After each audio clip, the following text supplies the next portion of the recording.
ನಂಗೇಗೌಡ, KR ಪೇಟೆ ತಾಲೂಕು, ಕಿಕ್ಕೇರಿ ಹೋಬಳಿ, ದಬ್ಬೆಘಟ್ಟ ಗ್ರಾಮ.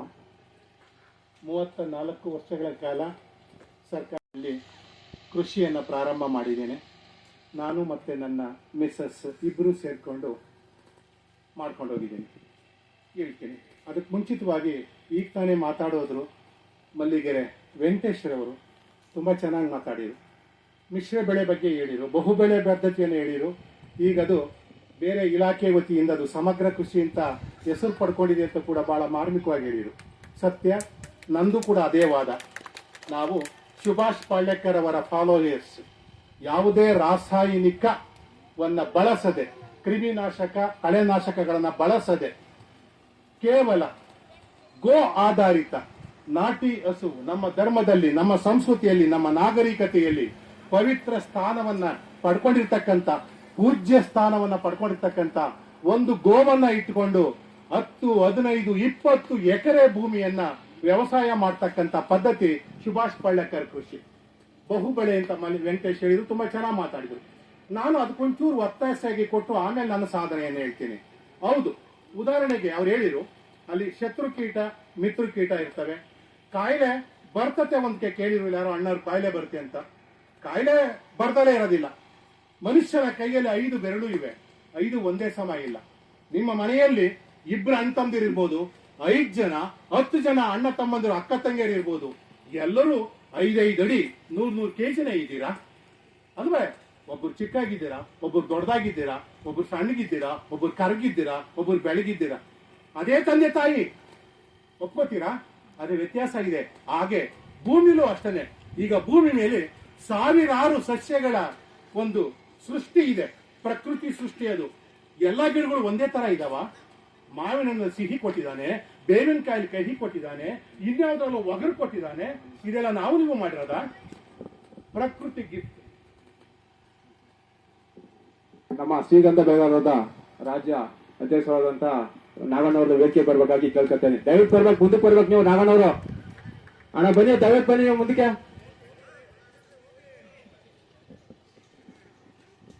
ಬಹುಬೆಳೆಗೆ ನಾನು ಹೇಳ್ತಾ ಹೋಗ್ತಾ ಇದ್ದೀನಿ. ಬಹುಬೆಳೆ ಪದ್ಧತಿಯಿಂದ ನಮ್ಗೆ ಉಪಯೋಗ ಅಂತಕ್ಕಂಥ ಮಾತಿಗೆ ಉದಾಹರಣೆಗೆ ಸಹ ಕುಟುಂಬ, ವಿಭಕ್ತ ಕುಟುಂಬ, ಅವಿಭಕ್ತ ಕುಟುಂಬಕ್ಕೆ ಬರ್ತೀನಿ. ಗಂಡ ಹೆಂಡತಿ ಇಬ್ಬರೇ ಇದ್ದಾರೆ ಇವತ್ತಿನ ಕಾಲದಲ್ಲಿ. ತಂದೆ ತಾಯಿ ಬೇಕಿಲ್ಲ, ಅಣ್ಣ ತಮ್ಮದೇ ಬೇಕಿಲ್ಲ, ಅಕ್ಕ ತಂಗಿಯರು ಬೇಕಿಲ್ಲ, ಯಾರು ಬೇಕಿಲ್ಲ. ಅವರಿಬ್ಬರೇ ಇರ್ಬೇಕು, ಆರಾಮಾಗಿ ಮದುವೆ ಮಾಡ್ಕೋತಾರೆ, ಒಂದು ಮನೆ ಮಾಡ್ಕೊಂಡು ಹೊಂಟೋಯ್ತಾರೆ. ಇಲ್ಲಿ ಇರ್ತಕ್ಕಂಥ ಒಂದು ಆರೋಗ್ಯಕರ ಸಾಮಾಜಿಕ ವಾತಾವರಣಕ್ಕೂ, ಕೌಟುಂಬಿಕ ವಾತಾವರಣಕ್ಕೂ ಅದೇ ಕೂಡು ಕುಟುಂಬದಲ್ಲಿ ಹೇಳ್ತೀನಿ ನಾನೀಗ. ಅಲ್ಲಿ ಅಜ್ಜ ಅಜ್ಜಿ ಇರ್ತಾರೆ, ತಂದೆ ತಾಯಿ ಇರ್ತಾರೆ, ಮಗ ಮಗನ ಹೆಂಡತಿ ಇರ್ತಾರೆ, ಮೊಮ್ಮಕ್ಕಳು ಇರ್ತಾರೆ. 4-5 ತಲೆಮಾರು ಒಂದ್ ಕಡೆ ಇರ್ತಾರೆ. ಇಲ್ಲಿ ಒಂದು ತಾತ ಅಜ್ಜಿಗೆ ಬೇಕಾದಂತಹ ಸಹಾಯವನ್ನ ಮೊಮ್ಮಕ್ಕಳು ಮಾಡ್ತಾರೆ. ಮೊಮ್ಮಕ್ಕಳಿಗೆ ಬೇಕಾದಂತಹ ನೀತಿ ಸಂಸ್ಕಾರವನ್ನ ತಾತ ಅಜ್ಜಿ ಹೇಳ್ಕೊಡ್ತಾರೆ. ಇನ್ನ ತಂದೆ ತಾಯಿ ಮಗ ಮತ್ತು ಸೊಸೆಗೆ ತಾವು ಬಾಳಿರ್ತಕ್ಕಂಥ ಅನುಭವದ ಮೌಲ್ಯವನ್ನ, ಸಂಸ್ಕಾರವನ್ನ ಅವರೇ ಕಲಿಸ್ಕೊಡ್ತಾರೆ.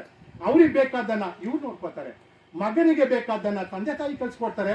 ತಂದೆ ತಾಯಿಗೆ ಬೇಕಾದಂತ ಆರೋಗ್ಯವನ್ನ, ಅವರ ಎಲ್ಲಾ ರೀತಿಯ ಸೌಕರ್ಯವನ್ನ ಮಕ್ಕಳು ಮಾಡಿಕೊಡ್ತಾರೆ. ಹೀಗಾಗಿ ಆ ಗಂಡನಿಗೆ ಹೆಂಡತಿ ಸಹಕಾರಿಯಾಗಿರ್ತಾಳೆ, ಹೆಂಡತಿಗೆ ಗಂಡನಾದವ ಸಹಕಾರಿಯಾಗಿರ್ತಾನೆ. ಒಬ್ರಿಗೆ ಹುಷಾರಿಲ್ಲ ಅಂತಂದ್ರೆ, ತಾತಂಗ್ ಹುಷಾರಿಲ್ಲ ಅಂದ್ರೆ ಮೊಮ್ಮಗ ಅಜ್ಜ ತಗೋ ನೀರು ಕುಡಿ ಅಂತ ತಂದು ಕೊಡ್ತಾನೆ.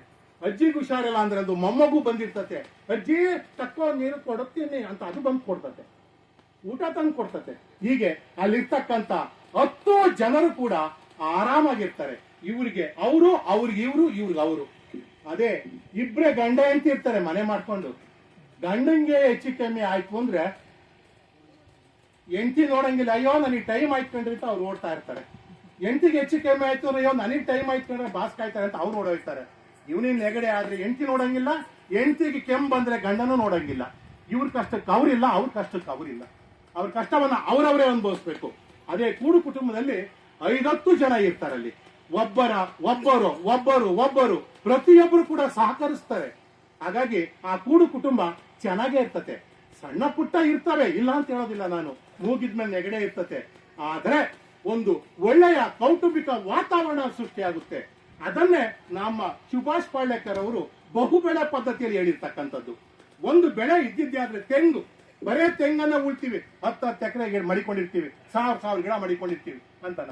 ಒಂದು ತೆಂಗಿಗೆ ಕಾಯಿಲೆ ಬಂತು ಅಂದ್ರೆ ಸಾಲಿಗೆ ಎಲ್ಲಾ ತೆಂಗು ಮನಿಕತ್ತವೆ. 10 ಎಕರೆ ಬಾಳೆ ಹಾಕಿರ್ತೀವಿ, 1000 ಗಿಡ.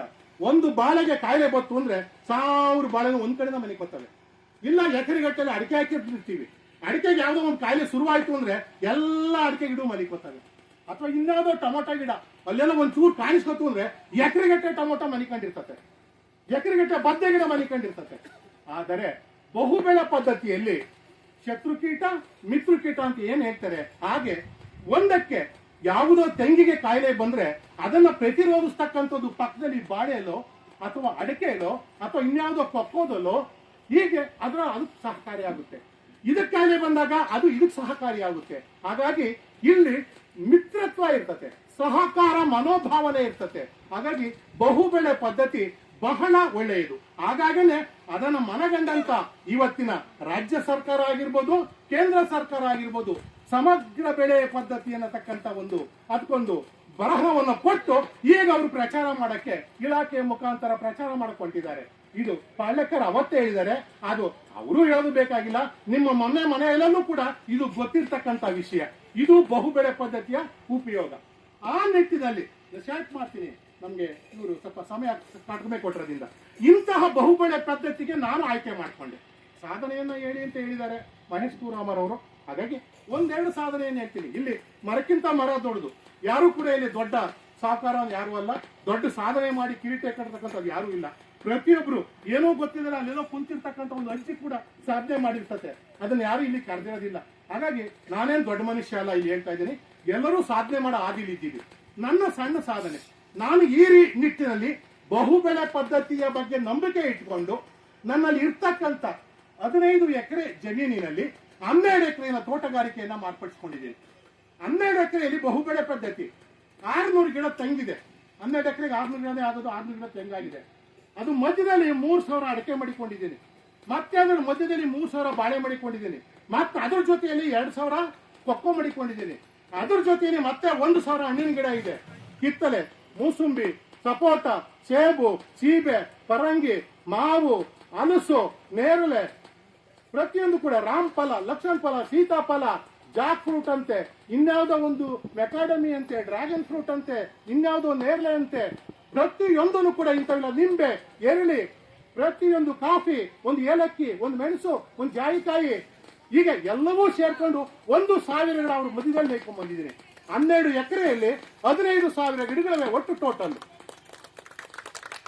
ಇವೆ ಒಂದು ಇಲ್ಲಿ ಯಾರೋ ಒಬ್ರು ಕ್ವಶನ್ ಕೇಳ್ಬೋದು, ಕೇಳ್ದಲ್ಲೇ ಇರಬಹುದು, ಅವ್ರ ಮನಸ್ಸಲ್ಲಿ ಇರಬಹುದು, ಅಯ್ಯೋ ಇವೆಲ್ಲ ಆಗಿರ್ತವೆ, ಸಿಕ್ಕಾಬಟ್ಟೆ ನೆಳ್ಳಾಗೋಗುತ್ತೆ, ನಾನು ಇಷ್ಟ ಹಾಕಿದ್ರಿ ಅಂತ ಹೇಳ್ಕೊಳಕ್ ಹಾಕಿರ್ಬೋದು ಕಣೋ, ಅವ್ರಿಗೆ ಏನ್ ಸಿಕ್ಕಬಹುದು ಅಂತಕ್ಕಂಥ ಮಾತನ್ನ. ಅದಕ್ಕೆ ಮಲ್ಲಿಗೆರೆ ವೆಂಕಟೇಶ್ ಶಾಲೆ ಒಂದು ಮಾತನ್ನ ಚೆನ್ನಾಗಿ ಹೇಳ್ಬಿಟ್ಟು ಹೋದ್ರು.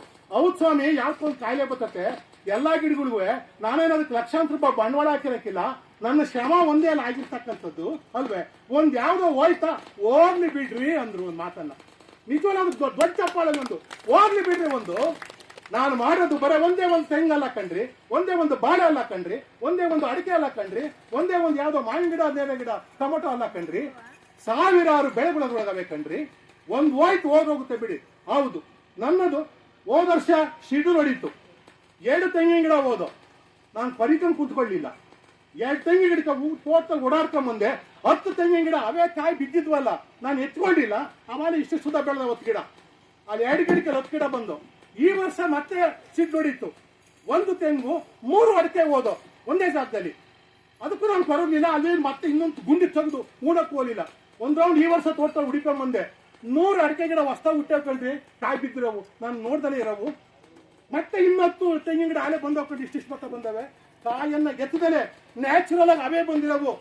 ದಟ್ ಈಸ್ ಕಾಲ್ಡ್ ನೈಸರ್ಗಿಕ ಪದ್ಧತಿ. ಅದನ್ನೇ ಪಾಳ್ಯಕರ್ ಹೇಳಿರ್ತಕ್ಕಂಥದ್ದು. ನಾನೇನು ಗುಂಡಿ ತೆಗೆದಿ ಊಣಿ ಗೊಬ್ಬರ ಹಾಕಿ ಕಡ್ಡಿ ನೆಟ್ಟು ನೀರೋದು ಮಾಡಿದಿನೋ ತೆಂಗಿನ ಗಿಡ ಅಡಿಕೆ ಗಿಡ 6 ತಿಂಗಳಿಗೆ 3 ತಿಂಗಳಿಗೆ ಅವು ಬಂದು ಬರ್ತವೆ, ಕೊಳ್ತೋಗಿ ಹೋಯ್ತವೆ. ಅದೇ ಆಗಿ ಕಾಯಿ ಬಿದ್ದಿರ್ತಕ್ಕಂಥದ್ದು. ನಾನು ಅದು ಅಗದಿಲ್ಲ, ಉತ್ತಿಲ್ಲ, ಊಣಿಲ್ಲ, ನೀರ್ ಬಿಟ್ಟಿಲ್ಲ, ಗೊಬ್ಬರ ಹಾಕಿಲ್ಲ, ಅದನ್ನ ಕೈಲಿ ಹಿಡ್ಕೊಂಡು ಅಳ್ಳಾಡ್ಸಕ್ಕೂ ಆಯ್ತಾ ಇಲ್ಲ, ಅಷ್ಟು ಬಂದೋಬಸ್ತಾಗ ಬಂದು ನಿಂತವೆ ತೋಟದಲ್ಲಿ. ಇದು ನ್ಯಾಚುರಲ್ ಅಲ್ವಾ ಸ್ವಾಮಿ? ಯಾವುದು ಕಾಯಿಲೆ ಇಲ್ಲ, ಏನೂ ಇಲ್ಲ. ಹೀಗೆ ಬಹುಬೆಳೆ ಪದ್ಧತಿ. ಬಟ್ ಯಾವ್ದೋ ಒಂದು ಕಾಯಿಲೆ ಬತ್ತು ಅಂತ ಇಟ್ಕೊಳ್ಳಿ, ಈ ಕಡೆ ತೆಂಗಿದೆ, ಈ ಕಡೆ ಬಾಳೆ ಇದೆ, ಮಧ್ಯೆ ಅಡಿಕೆ ಇದೆ. ಅಡಿಕೆ ಕಾಯಿಲೆ ಬತ್ತು ಅಂತ ಇಟ್ಕೊಳ್ಳಿ, ಪಕ್ಕದಲ್ಲಿ ಬಾಳೆ ಪದ್ದು ಇನ್ನೊಂದು ಅಡಿಕೆ ಇದ್ರೆ ಅದು ಅಡಿಕೆ ಅಲ್ಲಿ ಬರುತ್ತೆ ಕಾಯಿಲೆ, ಇಲ್ಲಿ ಈ ಕಡೆ ಬಾಳೆ ಈ ಕಡೆ ತೆಂಗು ಬರ್ತತೆ. ಹಾಗೆ ಅಡಿಕೆ ಕಾಯಿಲೆ ಬಂದ್ರೆ ಇದೇ ಅನುಭವಿಸ್ಬೇಕು, ಮಾಡಿದ್ದುನೋ ಮಾರಾಯ ಅಂತ ಅದೇ ಅನುಭವಿಸ್ಬೇಕು. ಪಕ್ಕದ ಅಡಿಕೆ ಗಿಡಕ್ಕೆ ಆ ಕಾಯಿಲೆ ಬರಲ್ಲ ಕಣ್ರಿ. ನನ್ನ ಅನುಭವದಲ್ಲ ಮಾತನ್ನ ಹೇಳ್ತಾ ಇದ್ದೀನಿ. ಬಾಳೆಗೆ ಕಾಯಿಲೆ ಬತ್ತು ಅಂತ ಒಂದಿಟ್ಕೊಳ್ಳಿ, ಪಕ್ಕದಲ್ಲಿ ಕೊಕ್ಕೋ ಇದೆ, ಈ ಕಡೆ ಪಕ್ಕದಲ್ಲಿ ಅಡಿಕೆ ಇದೆ, ನೆಕ್ಸ್ಟ್ ಅಲ್ಲಿರೋದು ಬಾಳೆ. ಈ ಬಾಳೆ ಈ ಕೊಕ್ಕವನ್ನು ದಾಟಿ ಆ ಬಾಳೆಗೆ ಕಾಯಿಲೆ ಬರಲ್ಲ ಕಣ್ರಿ. ಇದೊಂದು ಪಾತ್ರ ಕಾಯಿಲೆ ಬರುತ್ತೆ. ಅದು ಹಾಗೆ ಹೋರಾಟ ಮಾಡಿ ಮತ್ತೆ ಅದು ಚಿಗಿತ್ಕೊಳ್ಳುತ್ತೆ. ವೆಂಕಟೇಶ ಮಾತನ್ನು ಹೇಳಿದ್ದಾರೆ, ಅತ್ತಾಗೆ ಚಿಗಿತ್ಕೊಳ್ಳುತ್ತೆ. ಅಕಸ್ಮಾತ್ ಒಂದು ಹೋಯ್ತಾ ಅಲ್ಲೊಂದು ಮರಿ ಬಂದಿರ್ತದೆ 6-3 ತಿಂಗಳಿಗೆ, ಆ ಮರಿ ಬಿಡ್ತೀನಿ, ಇದು ಹೋಗುತ್ತೆ ಬಿಡ್ರಿ. ನಾನೇನು ಒಂದನ್ನೇ ನೆಚ್ಕೊಂಡಿರ್ತೀನ. ಇದು ನನ್ನ ಮಾತಲ್ಲ, ಎಲ್ಲ ರೈತರ ಮಾತು. ಇದು ರೈತ ಈ ತಿಳುವಳಿಕೆಗೆ ಬಂದಾಗ, ಬಹುಬೆಳೆ ಪದ್ಧತಿಗೆ ಬಂದಾಗ ಎಲ್ಲವೂ ಕೂಡ ನಾವು ಆರಾಮಾಗಿ ಮಾಡ್ಕೊಂಡು ಹೋಗ್ಬೋದು. ಹೀಗೆ ನಾನು ಈ 12 ಎಕರೆ ಕೃಷಿ ಇದನ್ನ ಮಾಡ್ಕೊಂಡು ತೋಟಗಾರಿಕೆಯನ್ನ ಮಾಡಿಕೊಂಡು 3 ಎಕರೆ ಕೃಷಿ ಕಬ್ಬು ಶುಂಠಿ ಇತ್ಯಾದಿ ಮಾಡ್ಕೊಳ್ಳಿಕ್ಕೆ 3 ಎಕರೆ. ಈ 12 ಎಕರೆಯಲ್ಲಿ ಆಗ್ಲೇ ಮಹೇಶ್ ಕುಮಾರ್ ಅವರ ಮಾತನ್ನು ಹೇಳಿದ್ರು ಅಧ್ಯಕ್ಷರು, ಯಾವುದೇ ಲೇಬರ್ ಇಲ್ಲ ಅಂತ. ಸತ್ಯ, 12 ಎಕರೆ ತೋಟವನ್ನ ಯಾವುದೇ ಒಬ್ಬರು ಲೇಬರ್ ಇಲ್ದಲೆ ನಾನೀಗ 8-9 ವರ್ಷದಿಂದ ಮಾಡ್ತಾ ಇದ್ದೀನಿ. ಡೌಟ್ ಇದ್ದರು ಈಗ ನನ್ನ ಜೊತೆಲೆ ಕಾರ್ ಹತ್ಬೋದು, ಕರ್ಕೊಂಡು ಹೋಗ್ತೀನಿ ಎಲ್ಲರನ್ನೂ. ನಿಮ್ಮ ಖರ್ಚು ವೆಚ್ಚ ನಾನೇ ನೋಡ್ಕೋತೀನಿ. ಬೇಕಾದ್ರೆ ನನ್ನ ಮಾತಲ್ಲಿ ಸುಳ್ಳು ಬಂದ್ರೆ ಹಿಡ್ಕೊಂಡು ಅಲ್ಲೇ ರಪ ಅಂತ ಬಡ್ದು ಬಿಡಿ. ಗೋಳಿ ಮಗನೇ, ಹಂಗಂತ ಸ್ಟೇಜ್ ಮೇಲೆ ನೀವು ಕರ್ಕೊಂಡ್ ಬಂದಲ್ಲ ನೀನು ನಮ್ಮ ಕೆಲಸ ಹಾಳು ಮಾಡಿ ಅಂತ ಅಂದ್ಬಿಟ್ಟು ಧೈರ್ಯವಾಗಿ ಹೇಳ್ತಾ ಇದ್ದೀನಿ. ಒಬ್ಬ ನನ್ನ ಗಂಡ ಹೆಂಡತಿ, ಈ ಇಬ್ರೆ. ಹೆಂಡತಿ ಜಾಸ್ತಿ ಕೆಲಸ ಮಾಡಕ್ಕಾಗಲ್ಲ, ತೋಟದ ಕೆಲಸ ನಾನು ಒಬ್ಬ ನಿರ್ವಹಿಸ್ತಾ ಇದ್ದೀನಿ, ಅದಕ್ಕೆ ಸಹಾಯಕವಾಗಿ ಹೆಂಡತಿ ಇದ್ದಾಳೆ. 12 ಎಕರೆ ತೋಟ, ಇಷ್ಟು ಗಿಡ ಏನ್ ಹೇಳಿದೀನಿ ಇಷ್ಟನ್ನು ಮೇಂಟೈನ್ ಮಾಡ್ತಾ ಇದ್ದೀನಿ. ಲಾಭ ಇಲ್ವಾ ಅಂತ ಕೇಳ್ತಾ ಇದ್ದೀನಿ ರೈತನಿಗೆ. 600 ತೆಂಗು ಇವತ್ತು 100ರಿಂದ 150 ಕಾಯಿ ಬಂದಿ ಲೆಕ್ಕ ಹಾಕಿ. 3000 ಅಡಿಕೆ, 10 ಕೆಜಿ ಬರ್ಲಿ ಒಂದು ಮರಕ್ಕೆ. ನನಗೆ 3000 ಗಿಡಕ್ಕೆ, ಒಂದು ಮರಕ್ಕೆ 10 ಕೆಜಿ ಹಸಿ ಅಡಿಕೆ ಬರ್ಲಿ. ಇವತ್ತು 70 ರೂಪಾಯಿ ನನ್ನ ತೋಟದಲ್ಲಿ ಅಡಿಕೆ ಕುಯ್ಕೊಂಡು ತಗೊಂಡೋಗ್ತಾ ಇದ್ದಾರೆ. ಎಷ್ಟು ಕೆಜಿ ಆಯ್ತು? ಬಾಳೆ 3000, ಕೊಕ್ಕೋ 2000, ಅರಣ್ಯ ಗಿಡಗಳು, ಮರಗಿಡ ಆಧಾರಿತ ಕೃಷಿಗೊಂದು, ಗೋವು ಮತ್ತು ಮರಗಿಡ ಆಧಾರಿತ 2000 ಟೀ ಕುಡ್ಡು ಸುತ್ತು ಬಂದಿವೆ. 5 ವರ್ಷ ಆಲನೆ ಅಲ್ಲಿ ಇಷ್ಟು ತಪ್ಪ ಬಂದಿವೆ. ಸುತ್ತು ಬಾಡಲ್ ಹಾಕೊಂಡಿದ್ದೀನಿ. 2000 ಬೇಗ ನನ್ನ ಮೊಮ್ಮಕ್ಕಳಿಗೆ ಸಾಲದಲ್ಲಿ ಫಿಕ್ಸೆಡ್ ಡಿಪಾಸಿಟ್. ಇನ್ನು 20 ವರ್ಷಕ್ಕೆ 2000 ಗಿಡಗಳಿಂದ ಎಷ್ಟು ಕೋಟಿ ಬರಬಹುದು? ಇನ್ನೇನು ಹಾಕ್ಬೇಕು ನನ್ನ ಮೊಮ್ಮಕ್ಕಳಿಗೆಲ್ಲವ? ಮತ್ತೆ ನನ್ನ ಭೂಮಿ, ಅದರ ಹ್ಯೂಮಸ್ ಹೆಂಗ್ ಕ್ರಿಯೇಟ್ ಆಗಿದೆ, ಅದರ ಮಲ್ಚಿಂಗ್ ವ್ಯವಸ್ಥೆ ಹೆಂಗಿದೆ, ಭೂಮಿ ಮೇಲೆ ಓಡಾಡ್ತಾ ಇದ್ರೆ ನೀವು ತಿಪ್ಪೆ ಮೇಲೆ ಓಡಾಡ್ತಿರಲ್ಲ, 2 ತಿಪ್ಪೆ ತೋರಿಸ್ಬಿಟ್ಟು ಓಡಾಡ್ತಿರಲ್ಲ, ಆ ತಿಪ್ಪೆ ಮೇಲೆ ಓಡಾಡಿದಾಗ ನನ್ನ ಭೂಮಿ ಪರಿವರ್ತನೆ ಆಗಿದೆ. ನಮ್ಮಲ್ಲಿ ಯಾವುದೋ ಒಂದ್ಸಾರಿ ಇನ್ಸ್ಪೆಕ್ಷನ್ ಬಂದ್ರು, ಅಧಿಕಾರಿ ವರ್ಗದವ್ರು ಬಂದಾಗ ಹೇಳಿರು, ನೀ ಕೃಷಿ ಹೊಂಡ ಯಾಕೆ ಮಾಡ್ಕೊಂಡಿಲ್ಲ ಅಂತ. ನನಗೆ ಬೇಡ ಅಂದೆ. ಅಧಿಕಾರಿ ವರ್ಗ ಕೇಳಿದ್ದೀನಿ ನಾನು. ಯಾವುದೋ ಒಂದು ಸಾರಿ ಏನೋ ಪ್ರಶಸ್ತಿ ಕೊಡಕ್ ಬಂದಾಗ, ಕೃಷಿ ಬೇಕು, ನಾವು ಸರ್ಕಾರ ಸ್ಕೀಮ್ ಅಲ್ಲೇ ಐತೆ, ಈ ಸರ್ಕಾರಸಿಬ್ ಇದೆ ಮಾಡ್ಕೊಳ್ಳಿ. ನಮ್ಮೂರಲ್ಲಿ 20 ಕೃಷಿ ಹೊಂಡ ಕೊಟ್ಟಿದ್ದಾರೆ, ಬನ್ನಿ. ಒಂದು ಕೃಷಿ ಹೊಂಡದಲ್ಲಿ ನೀರಿದ್ರು ನಾನು ನೀವು ಹೇಳಿದ್ದು ತಪ್ಪ ನಾನು ಒಪ್ಕೋತೀನಿ, ಬನ್ನಿ ನನ್ನ ಜೊತೆ ಅಂತಂದೆ. ಯಾಕೆ ಎದ್ದಾಡೇ ಇಲ್ಲ. ಯಾಕೆ 20 ಕೃಷಿ ಹೊಂಡ 80 ಅದೆಷ್ಟೋ 1000 ರೂಪಾಯಿ ಕೊಟ್ರಂತೆ. 10,000 ರೂಪಾಯಿ ಕೊಟ್ಟು ಹಾಕ್ಸಿರು, 10,000 ರೂಪಾಯಿ ಕೊಟ್ಟು ದುಡ್ಡು ಬಂದನ್ನ ಮತ್ತೆ ಮುಚ್ಚಿರು. ಏನ್ರಿ ಇದು? ಇಲಾಖೆರು ಸರ್ಕಾರದ ಮುಖದಿಂದ ಕೊಡ್ತಕ್ಕಂಥ ನನಗೆ ಕೃಷಿ ಹೊಂಡ ಬೇಡ ಅಂತ ಅಧಿಕಾರಿ ವರ್ಗಕ್ಕೆ ನೇರವಾಗಿ ಅಲ್ಲದೆ ತಪ್ಪೇನಿಲ್ಲ. ಸರಿ, ನೀವು ಎರೆಹುಳದ ಗೊಬ್ಬರ ಯಾಕೆ ಮಾಡ್ಕೊಂಡಿಲ್ಲ ಅಂದ್ರು. ಇಲ್ಲ, ನಾನು ಮಾಡ್ಕೊಳಕ್ಕಿಲ್ಲ ಅಂದೆ. ಯಾಕೆ ಅಂದ್ರು. ಯಾಕೆ ಖರ್ಚು ಮಾಡೋಣ ನಾನು? ತೊಟ್ಟಿ ಕಟ್ಟಕ್ ದುಡ್ಡು, ಅದು ತಂದು ಎಂತದ್ದು ಸೊಪ್ಪು ಸದೆ ತುಂಬಕ್ ದುಡ್ಡು, ಎರೆಹುಳ ಕೊಂಡ್ಕೊಂಬಂದು ವಿದೇಶಿ ಎರೆಹುಳನ್ನ ಕೊಂಡ್ಕೊಂಬಂದು ಹಾಕಕ್ ದುಡ್ಡು, ಅದನ್ನ ಮಿಕ್ಸ್ ಮಾಡಕ್ಕೆ ದುಡ್ಡು, ನೀರು ಬಿಡಕ್ಕೆ ಅದು ಕೂಲಿ ಆಳು, ಮತ್ತೆ ಅದನ್ನ ಎಲ್ಲ ಗೊಬ್ಬರ ಆದ್ಮೇಲೆ ಒತ್ಕೊಂಡು ಹಾಕಕ್ಕೆ ಲೇಬರು. ಎಲ್ರಿ ಒತ್ಕೊಂಬಲ್ಲ ಲೇಬರ್ನ? ಎಲ್ರಿ ಒತ್ಕೊಂಬಲ್ಲ? ನಾನು ಎರೆಹುಳ ಗೊಬ್ಬರದ ಅವಶ್ಯಕತೆ ನನಗಿಲ್ಲ ರೀ. ನನ್ನ ತೋಟವನ್ನೇ ತೊಪ್ಪೆಯಾಗಿ ತಿಪ್ಪೆಯಂತೆ ನನ್ನ ತೋಟವನ್ನ ಪರಿವರ್ತನೆ ಮಾಡ್ತಾ ಇದ್ದೀನಿ. ಜೀವಾಮೃತ ಮಾದರಿಯಲ್ಲಿ ದೇಶೀಯ ಎರೆಹುಳುಗಳು, ನೀವು ತಂದು ಹಾಕೋದು ವಿದೇಶಿ ಎರೆಹುಳುಗಳು. ನಮ್ಮ ದೇಶೀಯರುಗಳು ಇರ್ತಕ್ಕಂಥ ಎಲ್ಲ ಅಂಶಗಳಲ್ಲಿ ಅರ್ಧ ಅಂಶ ನಿಮ್ಮ ವಿದೇಶಿ ಎರೆಹುಳುಗಳಲ್ಲಿ ಇಲ್ಲ. ಅದು ಗೊಬ್ಬರ ವೇಸ್ಟ್. ಆದ್ರೆ ನಮ್ಮ ದೇಶೀಯ ಎರೆಹುಳುಗಳಲ್ಲಿ ಇರ್ತಕ್ಕಂಥ ನಿಜವಾದ ಸತ್ವ ಅದು ನನ್ನ ತೋಟವನ್ನ ತಿಪ್ಪೆಯನ್ನ ಬರುತ್ತೆ. ನೀವು ಕೊಡ್ತಕ್ಕಂಥ, ನಾವು ದುಡ್ಡು ಕೊಡ್ತೀವಿ ಕಟ್ಟಕ್ಕೆ, ಎರೆಹುಳು ಕೊಟ್ಟಿ ಅಂದ್ರು. ನಿಮ್ ದುಡ್ಡು ನನಗೆ ಬೇಕಾಗಿಲ್ಲ, ನಾನು ಕಟ್ಟೋದು ಇಲ್ಲ. ಇದು ನಾನು ಕೊಟ್ಟಂತ ಉತ್ತರ, ಇವತ್ತು ಕೊಡ್ತೀನಿ ಯಾರೇ ಬಂದ್ರು ಕೂಡ. ಹಾಗಾಗಿ ಇದು ನಾವು ಮಾಡಿರ್ತಕ್ಕಂಥದ್ದು. ಎರೆಹುಳ ಕೊಟ್ಟಿ ಅಲ್ಲೇ ಎರೆಹುಳ ನಿರ್ಮಾಣವಾಗಿದೆ. ಮಿಚ್ಚ ಬೆಳೆ ಇರ್ತತೆ, ಹೀಗೆ ಎಲ್ಲವೂ ಅಲ್ಲಿ ಇರ್ತತೆ. ಜೊತೆಗೆ ಪ್ರತಿನಿತ್ಯ ಇನ್ನೂ ಉದಾಹರಣೆ ಕೊಡ್ತೀನಿ, ದಯವಿಟ್ಟು ಕ್ಷಮಿಸಿ. ದಯಮಾದ್ರು ಕೂಡ ಹೇಳಕ್ ನಿಂತಾರೆ ಅರ್ಧ ಬರ್ದೆ ಅನ್ನ ನಿಲ್ಸಕ್ ಆಗೋದಿಲ್ಲ. ಅದೇ ಊಟಕ್ಕೆ ಮುದ್ದೆ ಕೊಟ್ಬಿಟ್ಟು ಕೈ ತೊಳ್ತು ಅನ್ನ ಮೇಲೆ ಬಡಿಸ್ತೀನಿ ಅಂತ ಆಗೋದಿಲ್ಲ. ದಯವಿಟ್ಟು ಯಾಕೆ ಎನರ್ಜಿ ಬೂಸ್ಟ್ ಕೊಟ್ಟಿದ್ದೀವಿ, ಇವಾಗ ರಸ್ವಿ ಆಗಲ್ಲ. ನೀವು ಇನ್ನೂ 1 hour ಹಂಗೆ ಕುತ್ಕೋಬಹುದು. ದಯವಿಟ್ಟು ಒಳ್ಳೆ ಮಾಹಿತಿ ಹೇಳ್ತೀರಾ. ಇಷ್ಟು ಆಯ್ತಾ ಸರ್? ಇಷ್ಟು ಆಯ್ತು ತೋಟದ ಬೆಳೆ ಅಂತ ಅಂದ್ರೂ ಕೂಡ ಮತ್ತೆ ಉಪಕಸಬುಗಳು ಆಡು ಕುರಿಗಳನ್ನ ಸಾಕೊಂಡಿದ್ದೀನಿ. ಎಷ್ಟು 100 ಪ್ರಮಾಣದಲ್ಲ ಸ್ವಾಮಿ, ಗಂಡ ಹೆಂಡತಿ ಇಬ್ಬರು ನನ್ನ ಕೈ ಮಾಡಕ್ ಆಯ್ತಾ ಇಲ್ಲ. ತೋಟಕ್ಕೆ ಈಗ ಸಾವಿರಾರು ಜನ ವಿಸಿಟರ್ಸ್ ಭೇಟಿ ಕೊಡ್ತಕ್ಕಂತ ಸಮಯ ಆಗಿದೆ. ನಂದು ಬರ್ತಾ ಇದ್ದಾರೆ. ಅವ್ರಿಗೆ ಸಮಗ್ರ ಕೃಷಿಯ ಕಲ್ಪನೆಯನ್ನ ಕಣ್ಣಾರೆ ತೋರಿಸ್ಬೇಕಲ್ಲ, ಸಾಕೊಂಡಿದ್ದೀನಿ. ಒಂದು 5, ಒಂದು 3-4 ಆಡು, ಒಂದು 2-3 ಕುರಿ ಸಾಕಿರ್ತೀನಿ. ಸರಿ, 1 ವರ್ಷ ಅವು ಸಾಕಿದ್ರೆ ಕೊನೆ ಪಕ್ಷ ಒಂದೊಂದು 15,000 ರೂಪಾಯಿ ನಾನು ಮಾಡ್ತೀನಿ. ಇದು ನಮ್ಗೆ ಅನುಭವ ಇರ್ತಕ್ಕಂಥ. ಕೇವಲ 15,000 ಸಾಕು, ನಂಗೆ 20,000 ಬೇಡ. ಒಂದು 5 ಸಾಕಿದ್ರೆ 15 ಇಲ್ಲಿ 75,000 ರೂಪಾಯಿ ದುಡ್ಡು ಆಯ್ತು. ದುಡ್ಡು ಬೇಡ ನನಗೆ. ಅಲ್ಲೇ ಕಿಕ್ಕೇರಿ ಒಳಗೆ ಅದನ್ನ ಕುಯ್ತಕ್ಕಂತ ಒಂದು ವರ್ಗ ಇದೆ. ಅವ್ರಿಗೆ ತಗೊಂಡಾಗ 5 ಮರಿನ ಕೊಟ್ಟು ಬಿಡ್ತೀನಿ. ಎಷ್ಟು ಕೆಜಿ ಆಯ್ತಪ್ಪ, ಎಷ್ಟು ದುಡ್ಡು? 75,000 ರೂಪಾಯಿ ದುಡ್ಡು ಆಯ್ತು. ಸರಿ ಅಪ್ಪ, ಇದರೊಳಗೆ ನೀನು 50,000 ರೂಪಾಯಿ ದುಡ್ಡು ನನಗೆ ಕೊಡಬೇಡ ಕಣಪ್ಪ. ಯಾಕೆ? 1 ವರ್ಷಕ್ಕೆ 50 ವಾರ ಭಾನುವಾರ ನನಗೆ 1,000 ರೂಪಾಯಿ ಮಟನ್ ಬೇಕು ಗಂಡ ಹೆಂಡತಿಗೆ. ಹೌದ್ರಿ, ನಾನು ಇರೋದನ್ನ ರಿಯಾಲಿಟಿ ಹೇಳ್ತಾ ಇದ್ದೀನಿ. ಬೋಗಸ್ಬಿಟ್ಟು ಚಪ್ಪಳೆ ಹೊಡ್ಸ್ಕೊಳ್ತಕ್ಕಂಥ ಆಸೆ ನನಗೆ ಬೇಡ. ನಾನು ನಿಜವಾಗ್ಲೂ ರೈತ. ನಾನು ಬಂದು ನೋಡಿ ಗೊತ್ತಾಗುತ್ತೆ ಅವಾಗ. ಅರ್ಥ ಕೇಳ್ತಿರೋದು. ನನಗೆ ವಾರಕ್ಕೆ 1,000 ರೂಪಾಯಿ 1 ಕೆಜಿ ಸಾಕಾಗಲ್ಲ ಗಂಡ ಹೆಂಡತಿಗೆ. ನಮ್ಗೆ 1,000 ರೂಪಾಯಿ ಮಟನ್ ಬೇಕು, 1.5 ಕೆಜಿ ಬೇಕು. ಹೌದು, ಬೆಳಗಿನ ಸಂಜೆವರೆಗೂ ಮಾಡ್ತೀವಿ, ತಿಂತೀವಿ, ಇನ್ನು ತಾಕತ್ತಿದೆ. ಸರಿ, 50,000 ನೀನೇ ಮಾಡಿಕೊ. ಪ್ರತಿ ಭಾನುವಾರ ನಾನು ಬರ್ತೀನಿ, ಕಾರ್ ತಗೊಂಡು ಬೈಕ್ ತಗೊಂಡು 1,000 ರೂಪಾಯಿ ಮಟನ್ ಕೊಡು. ಬುಕ್ಸ್ ಐತೆ, ಟಿಕ್ ಹಾಕು, ಸಾಕು. 1 ವರ್ಷದ್ದು ನನಗೆ ಮಟನ್ ದುಡ್ಡು ಆಗಿಲ್ಲ. ಇನ್ನು 20-25,000 ರೂಪಾಯಿ ಎಕ್ಸ್ಟ್ರಾ ಇಸ್ಕೊತೀನಲ್ಲ, 5,000 ರೂಪಾಯಿ ಕೊಟ್ಟು ಮತ್ತೆ ಸಂತೋಲಿಗೆ ಮತ್ತೆ 4 ಬರೀ 5 ಬರೀ ತಗೊಂಡ್ಬರ್ತೀನಿ. ಮತ್ತೆ ವರ್ಷ ಅವೇ ಆಯ್ತವೆ. ಆಯ್ತಲ್ವೇನ್ರಿ? ನಂದು ಒಂದು 100 ನಾಟಿ ಕೋಳಿ ಸಾಕೊಂಡಿದ್ದೀನಿ ನಾನೇನೆ, ಪಕ್ಕಾ ನಾಟಿ.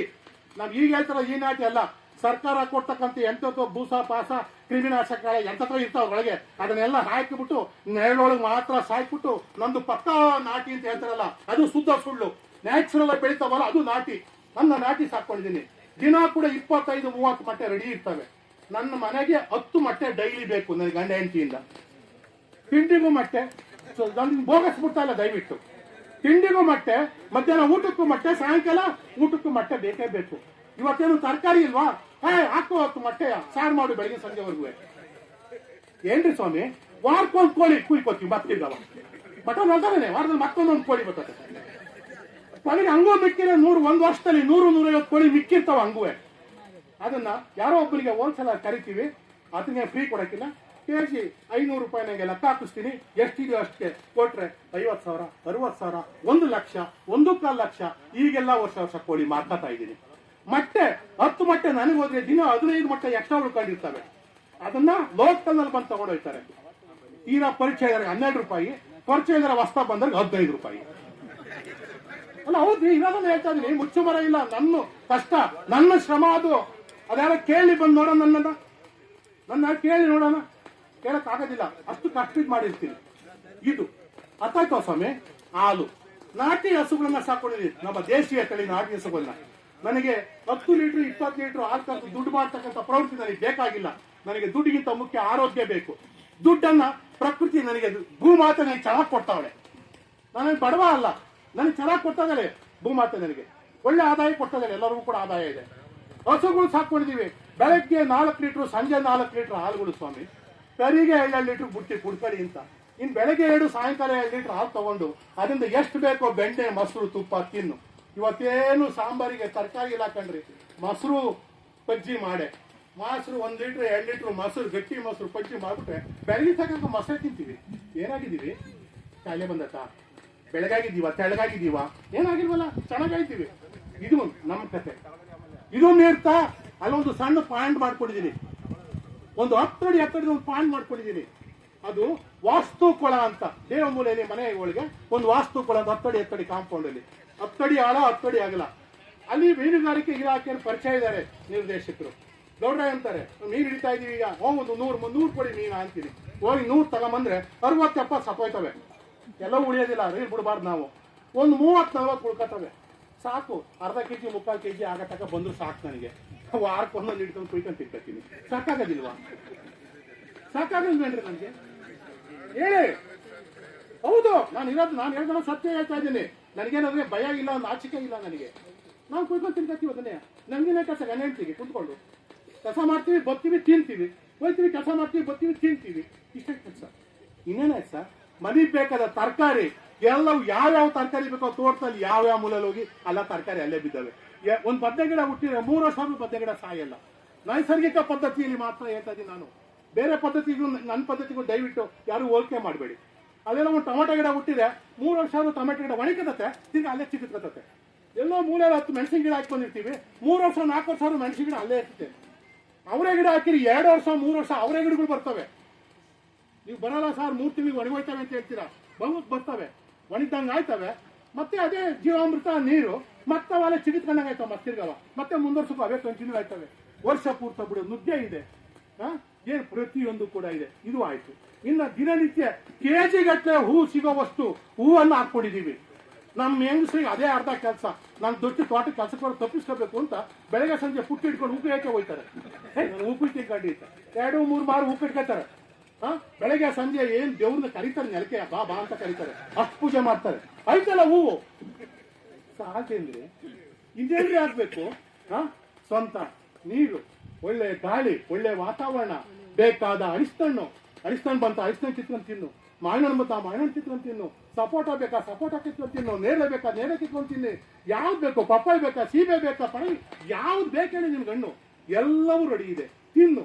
ಮಿಕ್ಕಿದ್ದ ಕೊಡೋರು ಕೊಡ್ಬೋದು, ಇಲ್ಲ ಅಂದ್ರೆ ನಮ್ಮ ಹಕ್ಕಿ ಪಕ್ಷಿಗಳು ತಿಂದು ನನ್ನ ತೋಟದಲ್ಲಿ ಬಿದ್ದು ಆ ಬುಡದಲ್ಲಿ ಬೀಳ್ತಲ್ಲ ಅದೇ ಸಾವಯವ ಗೊಬ್ಬರ ಸಾಕು ಕಣ್ರಿ. ನನಗೆ ಒಬ್ಬ ರೈತನಿಗೆ ಹೇಳ್ತಾ ಇರೋದು, ಮಾಡೋದಾದ್ರೆ ಆಗೋದಿಲ್ಲ ಅಂತಾರಲ್ಲ, ಆಗೋದಿಲ್ಲ ಅನ್ನೋ ರೈತರಿಗೆ ನಾನು ಹೇಳ್ತಾ ಇದ್ದೀನಿ ಮಾತನ್ನು. ಆಗೋದಿಲ್ಲ ಅನ್ನೋರು ಬರ್ಲಿ ನನಗೆ. ಇವತ್ತು ಬೆಳಿಗ್ಗೆ ಬರ್ತಾರೆ 10 ಗಂಟೆಗೆ, 5 ಗಂಟೆವರೆಗೂ ಇರ್ತಾರೆ. ಒಂದು ದಿನದ ಒಂದು ಸಣ್ಣ ತರಬೇತಿ ನನ್ನ ಹತ್ರ ಅವರಿಗೆ ಕೊಡ್ತೀನಿ. ನಾನು ನನ್ನ ವಿಧಾನವನ್ನು ಹೇಳ್ತೀನಿ, ಎಲ್ಲರೂ ಮೆಚ್ಕೋತಾರೆ, ಹೋಗಿ ರೂಢಿಸ್ಕೋತಾ ಇದ್ದಾರೆ. ಮತ್ತೆ ಜೀವಾಮೃತ ಒಂದು ಕಾನ್ಸೆಪ್ಟ್ ಮಾಡ್ಕೊಂಡಿದ್ದೀನಿ. ಇಡೀ ರಾಜ್ಯದಲ್ಲೇ ನನ್ನ ಜೀವಾಮೃತ ಕಾನ್ಸೆಪ್ಟ್ ಅನ್ನ ಯಾರು ಮಾಡಕ್ಕಾಗಿಲ್ಲ ಇದುವರೆಗೂ. ಇತ್ತೀಚೆಗೆ ನಾನು ನೋಡೋದ್ಮೇಲೆಲ್ಲ ಮಾಡ್ಕೋತಾವ್ರೆ. 1 ಎಕರೆ ಅಥವಾ ಅರ್ಧ ಎಕರೆ ಭೂಮಿ ಇರ್ತಕ್ಕಂಥ ರೈತನಿಂದ ಹಿಡ್ಕೊಂಡು 100 ಎಕರೆ ಭೂಮಿ ಇರ್ತಕ್ಕಂಥ ರೈತನವರೆಗೆ ಜೀವಾಮೃತವನ್ನ ಯಾವುದೇ ಒಬ್ಬ ಲೇಬರ್ ಸಹಾಯವಿಲ್ಲದೆ ಮಾಡ್ತಕ್ಕಂಥ ವಿಧಾನವನ್ನು ನಾನು ರೂಢಿಸಿಕೊಂಡಿದ್ದೀನಿ. ಅರ್ಧ ಎಕರೆಯಿಂದ 100 ಎಕರೆವರೆಗೂ ಒಬ್ಬ ಸಾಕು, ನೀವು ಓನರ್, ನೀನು ಒಬ್ಬರೇ ಸಾಕು, ಅಷ್ಟು ಜೀವಾಮೃತವನ್ನು ಹೊಡಿಬಹುದು. ಇವತ್ತು ಜೀವಾಮೃತ ಕಬ್ಬಿಣದ ಕಡಲೆ ಆಗಿದೆ ನಮ್ಮ ಜನಕ್ಕೆ. ಸುಭಾಷ್ ಪಾಳೇಕರ್ ಹೇಳ್ಬಿಟ್ಟು ಹೊಂಟೋದ್ರು, ಇವರು ಜೀವಾಮೃತ ಮಾಡಿಬಿಟ್ರು, ಹಾಕಕ್ ಹೋದ್ರು. 1 ತಿಂಗಳು ಹಾಕಿರು, 2 ತಿಂಗಳು ಹಾಕಿರು, 3ನೇ ತಿಂಗಳಿಗೆ ಮುಚ್ಕೊಂಡ್ರು ಜೀವಾಮೃತವನ್ನ. ಸ್ವಾಮಿ ಮುಚ್ಕೊಂಡ್ರು ಸ್ವಾಮಿ, ಸತ್ಯ ಹೇಳ್ತಾ ಇದ್ದೀನಿ. ಬನ್ನಿ ನಮ್ಮ ಜೀವಾಮೃತ ಮಾದರಿನ ನೋಡಿ. ಮಾರ್ದಲೇ ಇರೋರು ಕೂಡ ಎದ್ದೆ ನೋಡ್ತಾರೆ. ಆ ಹುಡುಗ ಮೇಂಟೈನ್ ಮಾಡ್ತಾನೆ 50 ಎಕರೆ ಜೀವಾಮೃತವನ್ನ, ಆ ಹುಡುಗನ ಕೈಯಲ್ಲಿ ಮೇಂಟೈನ್ ಮಾಡ್ತಾನೆ. ಚಾಲೆಂಜ್ ಮಾಡಿರ್ತೀನಿ ನಾನು ಆ ಹುಡುಗನ ಕೈಲಿ. ಇಂಥ ಸರಳ ವಿಧಾನವನ್ನು ರೂಢಿಸಿಕೊಂಡಿದ್ದೀನಿ ನಾನು. ಹಾಗಾಗಿ ಆಂಧ್ರದಿಂದ ಬರ್ತಾ ಇದ್ದಾರೆ, ತಮಿಳುನಾಡು, ಕೇರಳದವರು, ಮಹಾರಾಷ್ಟ್ರದವರು, ಸುಭಾಷ್ ಪಾಳೇಕರ್ ಪಕ್ಕದ ಊರಿನವ್ರು ಬಂದು ನನ್ನ ಕೇಳ್ತಾ ಇದ್ದ, ಅದನ್ನ ಫೋನ್ ಮಾಡಿ ಬರ್ತೀವಿ ಅಂದ್ರು. ಸ್ವಾಮಿ ನಮ್ಮ ಗುರುಗಳು ಸುಭಾಷ್ ಪಾಳೇಕರ್ ನಿಮ್ಮ ಊರಿನ ಪಕ್ಕನೇ ಅವರೇ ನನ್ನ ಗುರುಗಳು, ಅವ್ರ ಮಾದರಿ ನಾನು ಮಾಡಿದ್ದೀನಿ ಅಂತಂದೆ. ಸ್ವಾಮಿ 25 ವರ್ಷ ನಾವು ಅವ್ರ ಮಾದರಿನ ಮಾಡಿದೀವಿ, ಯಾಕೋ ಸಕ್ಸಸ್ ಆಗಿಲ್ಲ, ನಾವು ನಿಮ್ ಜಾಗಕ್ಕೆ ಬಂದು ನೋಡ್ಕೊತೀವಿ ಸ್ವಾಮಿ, ಕಲ್ತ್ಕೊತೀವಿ ಅಂದ್ರು. ಸತ್ಯ ಹೇಳ್ತಾ ಇದ್ದೀನಿ, ಬಂದು ಹೋಗ್ತಾ ಇದ್ದಾರೆ. ಹಾಗಾಗಿ ಒಬ್ಬ ರೈತ ಮನಸ್ಸು ಮಾಡಿದ್ರೆ, ಈಗ ಮಾತಾಡಿರು ಶಿವಶಂಕರ್ ಸುಕುಮಾರ್ ಕೂಡ ಅದನ್ನೇ ಮಾತಾಡಿರು, ಮಲ್ಲಿಗೆರೆ ವೆಂಕಟೇಶ್ ಕೂಡ ಅದನ್ನೇ ಮಾತಾಡಿರು, ನಿಮ್ಮಲ್ಲೂ ಮಾತಾಡೋರು ಇರ್ಬೋದು, ನಾನು ಇಲ್ಲ ಅಂತ ಹೇಳ್ತಾ ಇಲ್ಲ. ಎರೆ ಕಾಯಿನ ನೀವು ಕುಂತಿದ್ದೀರಾ, ಎಲ್ಲರೂ ಸಾಧಕರೇ ನೀವು. ಹಾಗಾಗಿ ನಮ್ ಕೈಯಲ್ಲಿ ಆಗೋದಿಲ್ಲ ಅಯ್ಯಪ್ಪ ಅಂತಕ್ಕಂಥದ್ದನ್ನ. ಇನ್ನೊಂದು ಮತ್ತೆ ಅವ್ರು ಹೇಳಿರು, ಇವತ್ತು ಕಬ್ಬಿನಲ್ಲಿ 30 ಟನ್ ಕೂಳೆ ಕಬ್ಬು, ತೆನೆಗಬ್ಬ ಆದ್ರೆ 40-50 ಸುಸ್ತು. ಒಂದ್ ಕಾಲದಲ್ಲಿ ಎಷ್ಟು ಬೆಳಿತಿದ್ರಿ? 120 ಟನ್ ಬೆಳೀತಾ ಇದ್ರಿ. ಮಂಡ್ಯ ಜಿಲ್ಲೆಯಲ್ಲಿ ಕಬ್ಬು ರೆಕಾರ್ಡು, ಹೌದಲ್ವಾ? ಯಾಕೆ? ಅವಾಗ ತಾನೇ ಬಂದಿತ್ತು ರಾಸಾಯನಿಕ ಗೊಬ್ಬರಗಳು. ಒಪ್ಕೋತೀರಾ? ಸರ್ಕಾರದ ವತಿಯಿಂದ, ಇಲಾಖೆಯ ವತಿಯಿಂದ ರಾಸಾಯನಿಕ ಗೊಬ್ಬರವನ್ನು ಹಾಕ್ಸಿದ್ರಿ ಚೆನ್ನಾಗಿ. 120 ಟನ್ನು. 2ನೇ ವರ್ಷಕ್ಕೆ 100 ಟನ್ನು, 3ನೇ ವರ್ಷಕ್ಕೆ 80-90. 5-10 ವರ್ಷ ಆಗೋಯ್ತು, 20 ವರ್ಷ ಆಗೋಯ್ತು. ಈಗ ನಿಮ್ಮ ಭೂಮಿ ಬಂಜರು ಭೂಮಿ ಕಣ್ರಿ, ಬಂಜರು ಭೂಮಿ ಬಿದ್ದೋಗಿದೆ.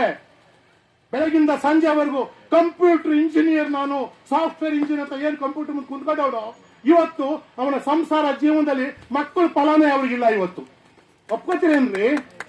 ಹುಡುಕೊಂಡ್ರೆ ಬಹಳ ಇದೆ ಇಲ್ಲ. ಹಾಗಾಗಿ ನಮ್ಮ ಭೂಮಿ ಮಕ್ಕಳು ಫಲನೇ ಇದ್ದಂಗಾಗಿದೆ ಭೂಮಿಗೆ. ಯಾಕೆ? ರಾಸಾಯನಿಕ ಗೊಬ್ಬರಗಳ ಪ್ರಭಾವ, ಕ್ರಿಮಿ ನಾಶಕ, ಕಳೆನಾಶಕಗಳ ಪ್ರಭಾವ. ಹಾಕಿ ಸುರಿದು 1 ಲಕ್ಷ ಖರ್ಚು ಮಾಡ್ಬಿಟ್ಟು 7 ಲಕ್ಷ ಅಂದ್ಬಿಟ್ರೆ ಬಂದ್ಬಿಡ್ತತೆ ಅಂದ್ರಿ. ಸಹನೆ ಬೇಕು, ತಾಳ್ಮೆ ಬೇಕು, ಶ್ರಮ ಬೇಕು. ಅದು ಭೂಮಿ ತಾಯಿಯಿಂದ ನಾವು ಏನಾದ್ರೂ ಲಾಭ ಪಡ್ಕೋಬೇಕು ಅಂದ್ರೆ ನಾವು ಹಾಕ್ಬಿಟ್ಟು ಕರೆಯ ಕಾಲ ಆಗ್ತಕ್ಕಂಥದ್ದು. ಹೀಗೆ ಇಷ್ಟೆಲ್ಲಾ ವಿಧಾನದಲ್ಲೂ ಕೂಡ ನಾವು ಪ್ರತಿಯೊಂದರಲ್ಲೂ ಕೂಡ ಸಾಧನೆಯನ್ನ ಮಾಡ್ಬೋದು, ಲಾಭದಾಯಕ ಮಾಡ್ಬೋದು. 1 ಅಲ್ಲ 2 ಅಲ್ಲ 3 ಪಟ್ಟು 4 ಪಟ್ಟು ಆದಾಯವನ್ನ ನಾವು ತಗೋಬಹುದು ಅಂತಕ್ಕಂಥ ಮಾತನ್ನ ಮೋದಿಯವರು ಮಾತನ್ನ ಹೇಳ್ತಾರೆ. ನಾವು ಕಿಸಾನ್ ನನ್ನ ಏನು ಲಾಭ, ರೈತರ ಲಾಭವನ್ನು ದ್ವಿಗುಣಗೊಳಿಸಬೇಕು ಅಂತ ಅವ್ರು ಹೇಳ್ತಾವ್ರೆ. ನಾನು ದ್ವಿಗುಣ ಅಲ್ಲ ಕಣ್ರಿ, ನಾನು ಅದೇ 12 ಎಕರೆ ತೋಟವನ್ನ ಮದ್ದು ಮಾಡಿಕೊಂಡಾಗ ಬರೀ ತೆಂಗಿನ ಗಿಡ ಮಾಡಿಕೊಂಡಿದ್ದೆ. ಕೊನೆ ಪಕ್ಷ ಎಲ್ಲಾ ಖರ್ಚು ಕಳ್ಕೊಂಡು 3 ಲಕ್ಷ 4 ಲಕ್ಷ ಯಾವಾಗಾದ್ರೂ ರೈಟ್ ಬಂದ್ರೆ 5 ಲಕ್ಷ ರೂಪಾಯಿ ದುಡ್ಡು ಸಿಕ್ತಿತ್ತು ನನಗೆ. ಸತ್ಯ ಹೇಳ್ತದೆ. ನಿಮ್ಮಲ್ಲಿ ಇದಾರೆ ರೈತರ ಮುಂದೆ ರೈತ ರೀಲ್ ಬಿಡಕ್ ಆಗೋದಿಲ್ಲ. ಅರ್ಥತೆ ಸ್ವಾಮಿ, ಕಷ್ಟ ಬಿದ್ದು ಉಳಿಸಿದ್ರೆ 4-5 ಲಕ್ಷ ರೂಪಾಯಿ ಉಳಿಸ್ತಾ ಇದ್ದೆ. ಇವತ್ತು ಅದ್ರ 10 ಪಟ್ಟು ನಾನು ವ್ಯವಹಾರಕ್ಕೆ ಹೋಗಿದ್ದೀನಿ ಅಂತಂದ್ರೆ ದ್ವಿಗುಣ ಆಗೈತಾ, ದಶಗುಣ ಆಗೈತದು. ಏನಾಗ್ತದೆ? ದಶಗುಣ ಆಗೈತೆ ಸ್ವಾಮಿ ನನ್ನ ಆದಾಯ. ಸುಳ್ಳು ಹೇಳ್ತಾ ಇಲ್ಲ, ಸತ್ಯ ಹೇಳ್ತಾ ಇದ್ದೀನಿ. ಯಾರ ಸಹಾಯ ಇಲ್ಲ, ಯಾವ ಗೊಬ್ಬರಗಳ ಸಹಾಯ ಇಲ್ಲ. 9 ವರ್ಷ ಟ್ಯಾಕ್ಟ್ರಿಂದ ಉಳಿಸಿಲ್ಲ, ಗುದ್ಲಿಯಿಂದ ಅಗದಿಲ್ಲ, ಯಾವುದೇ ಟ್ರಿಲ್ಲರ್ ಉಪಯೋಗಿಸಿಲ್ಲ, ಯಾವುದೇ ಟೈಲರು ಪೈಲರು ಎಂತೆಂಥವು ಲರ್ರು ಪರ್ರು ಬಂದವಲ್ಲ, ಯಾವ ಲರ್ಗಳು ನನ್ನ ತೋಟಕ್ಕೆ ಇನ್ನು ಕಾಲಿಟ್ಟಿಲ್ಲ. ಲೇಬರ್ಗಳ ಸಹವಾಸ ಇಲ್ಲ, ಕ್ರಿಮಿನಾಶಕ ಕಳನಾಶಕ ಸಹವಾಸ ಇಲ್ಲ. ಮುಕ್ತವಾಗಿ ಬೆಳೆಸಿದ್ವಿ ಸ್ವಾಮಿ. ಭೂಮಿ ಉಳಿಸಿದ್ದೀನಿ, ಪ್ರಕೃತಿ ಉಳಿಸಿದ್ದೀನಿ, ಸಮಾಜಕ್ಕೆ ವಿಷಮುಕ್ತ ಆಹಾರವನ್ನು ಕೊಡ್ತಾ ಇದ್ದೀನಿ. ಆ ಹೆಮ್ಮೆ ನನಗಿದೆ. ನನ್ನ ಕುಟುಂಬ ನಾನು ಆರಾಮಾಗಿದ್ದೀವಿ. ದುಡಿತೀವಿ, ಬೆಳಗಿನ ಸಂಜೆ ದುಡಿತೀವಿ. ನಾವು ಫ್ಯಾನ್ ಹಾಕೊಂಡು ಕಾಲ್ ಮೇಲೆ ಕಾಲ್ ಹಾಕೊಂಡು ಆರಾಮ ಮಲಗಿಲ್ಲ ಸ್ವಾಮಿ, ದುಡಿತಾ ಇದ್ದೀವಿ. ಈಗ ನಾನು ಇಲ್ಲಿ ಬರ್ಬೇಕಾದ್ರೆ 3:30ಗೆ ಎದ್ದು ಜೀವಾಮೃತ ತಿರುವಿ ದನಗಳನ್ನ ಹಿಡ್ಕೊಂಡು ಹೋಗ್ಬಿಟ್ಟು ಯಾವ್ದೋ ಒಂದು ದನ ಇದಕ್ಕೆ ಅಡಿಕೆ ಗಿಡ್ಕೋ ತೆಂಗಿನ ಗಿಡ್ಕೋ ಸಾಯಂ ನಾನು ಬರತಕ್ಕ ಮೇಯ್ತಾಡ್ತೀನಿ. ಇಲ್ಲಿ ನಮ್ಮ ಮಿಸ್ಸಸ್ ಯಾವ್ದೋ ನಂಟ್ರ ಮನೆಗೆ ಹೋಗ್ತಾರೆ ಮದುವೆಗೆ ಅಂತ ಕಟ್ಟಾಕ್ಬಿಟ್ಟು ಆಡು ಕುರಿಗೆ ಏನ್ ಮೇವು ಹಾಕಬೇಕು ಹಾಕಿ ನಾಟಿ ಕೋಳಿಗಳು ನೀರು ಮೇವು ತಗೊಂಡೋ ಕಚ್ಚೆ ಒಳಗೆ ಹಾಕ್ಬಿಟ್ಟು 3:30. ಸುಳ್ಳು ಹೇಳ್ತಾ ಇಲ್ಲ. ಈಗ ಫೋನ್ ಮಾಡಿದ್ರೆ ನಿಮ್ಗೆ ವಿಷಯ ಅಲ್ಲಿಂದಲೇ ಬರಬೇಕು. ನಾನೇ ಬೇಕಾದ್ರೆ ಫೋನ್ ನಂಬರ್ ಕೊಡ್ತೀನಿ ನಮ್ಮ ಮನೆಯದ. ಇಷ್ಟೆಲ್ಲ ಮಾಡ್ಕೊಂಡು ಬಂದಿದ್ದೀನಿ ಸ್ವಾಮಿ. ಅಷ್ಟೆಲ್ಲ ಮಾಡ್ಕೊಂಡು ನಾನಿಲ್ಲಿ 9:15 ಇಲ್ಲಿ ಬಂದಿದ್ದೆ. ವೀರಭದ್ರ ಏನಾದ್ರು ಭೇಟಿ ಮಾಡಿದೆ. 9:09 ನಾನು ಇಲ್ಲಿದ್ದೆ. ನೀವು ಲೋಕಲ್ ಆಗಿದ್ದಾರೆ ಎಷ್ಟು ಗಂಟೆಗೆ ಇಲ್ಲಿ ಬಂದಿದ್ರಿ? ಬೇಡಿ ಅದು. ಹಾಗಾಗಿ ಜೀವನದಲ್ಲಿ ನಿಷ್ಠೆ ಇರಬೇಕು, ಶಿಸ್ತಿರ್ಬೇಕು, ಸಂಯಮ ಇರಬೇಕು, ಕಮಿಟ್ಮೆಂಟ್ ಇರಬೇಕು. ನಾನು ಮಾಡ್ತೀನಿ ಅನ್ನತಕ್ಕಂತ ಒಂದು ಕಾನ್ಫಿಡೆಂಟ್ ಇರಬೇಕು. ಏನನ್ನು ಬೇಕಾದ್ರೂ ಸಾಧಿಸ್ಬೋದು ಕಣ್ರಿ, ಏನನ್ನು ಬೇಕಾದ್ರೂ ಸಾಧಿಸ್ಬೋದು. ಅದಕ್ಕೆ ನಾನೇ ಸಾಕ್ಷಿ. ಜೈ ಜವಾನ್ ಜೈ ಕಿಸಾನ್. ದಯವಿಟ್ಟು ಕ್ಷಮಿಸಿ.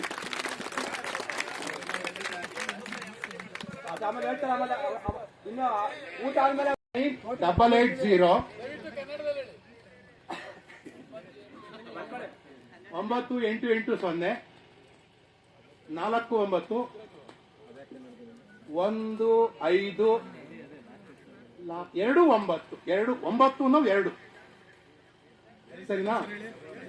9880491599 ರಾಮಲಿಂಗೇಗೌಡರು, ಕಿಕ್ಕೇರಿ ದಬ್ಬೆಗಟ್ಟ.